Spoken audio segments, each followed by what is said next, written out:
Jogo bom é um desse, parceiro. Aí sim, hein? Corinthians atropelou, simplesmente atropelou o Vasco, mano. Foi um amasso, não deixou o Vasco jogar. Esse é o segundo jogo do Campeonato Brasileiro 2025 e 25 e o Corinthians amassou com o Vasco aí no placar de 3-0.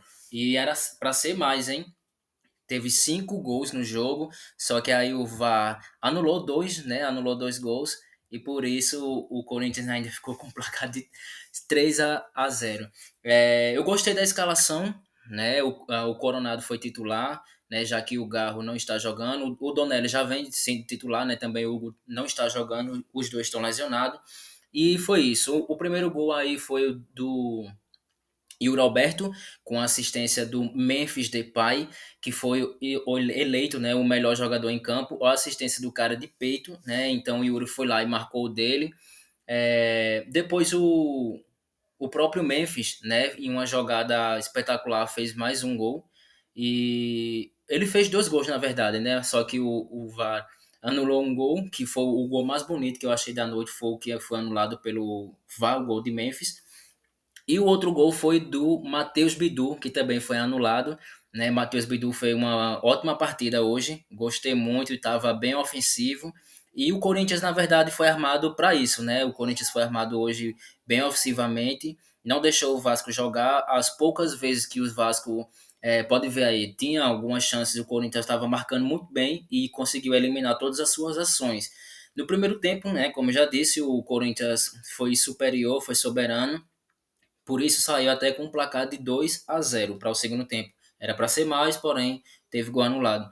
No segundo tempo, houve algumas alterações, né, no Corinthians, já devido à escalação. Só o meio de campo, que era ali com o Ranieri no meio, né, no lado direito o Carrijo e no lado esquerdo o Breno Bidon. Então você vê aí a qualidade técnica que tinha o Corinthians, né, nesse meio de campo, e mais na frente o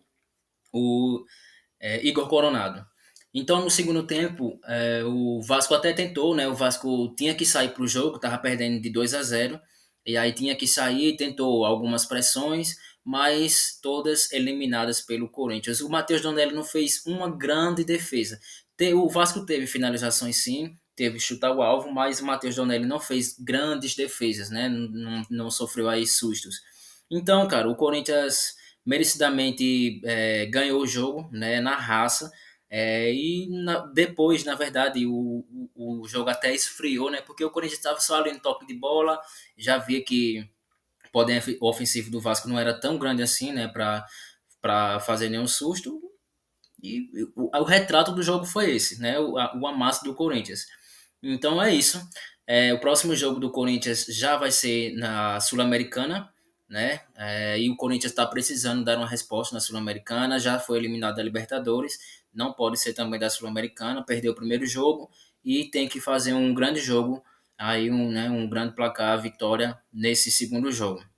Então é isso. Se você assistiu esse jogo de hoje, Corinthians versus Vasco, comenta aí o que você achou. E também segue nós, tá? No canal Passo para Gol se você não é inscrito. E eu tenho que falar aqui. No segundo tempo houve algumas alterações, né? Por isso também talvez o Vasco foi mais para cima, como por exemplo o Martinez. Martinez entrou no segundo tempo e foram 3 faltas seguidas do Martinez, tomou cartão amarelo. E foi isso, né? A gente espera que o Corinthians jogue sempre assim na sua casa.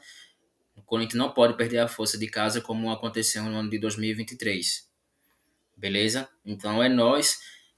Na verdade, o terceiro gol do Corinthians foi um gol contra, né, do ex-corintiano até, né, zagueiro, o João Vitor, jogava no Corinthians, aí tá jogando no Vasco agora e fez aí um gol contra que deu o placar de 3-0 para o Coringão. Então, se você, como eu disse, assistiu o jogo, não é inscrito, se inscreva, comenta aí. E é nóis. Vai, Corinthians!